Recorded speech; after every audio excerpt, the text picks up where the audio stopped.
ইসলামে যে চারজন বড় খলিফা ছিলেন তাদেরকে বলা হয় খোলাফায়ে রাশিদিন। সংক্ষিপ্ত আকারে তাদের একটু বর্ণনা করছি।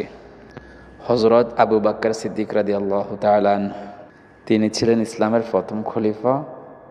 আর সিদ্দিক মানে এখানে সত্যবাদী, দৃঢ় বিশ্বাসী বোঝানো হয়েছে। তিনি প্রিয় নবী হযরত মুহাম্মদ সাল্লাল্লাহু আলাইহি সাল্লামের ঘনিষ্ঠ সাহাবী ছিলেন এবং ইসলামের প্রথম খলিফা ছিলেন।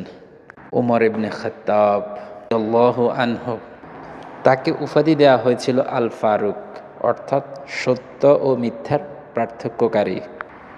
তিনি হলেন ইসলামের দ্বিতীয় খলিফা। তৃতীয় নাম্বার হচ্ছে হযরত উসমান ইবনে আফফান রাদিয়াল্লাহু আনহু। উসমান রাদিয়াল্লাহু তাআলা আনহু, তিনি ইসলামের তৃতীয় খলিফা।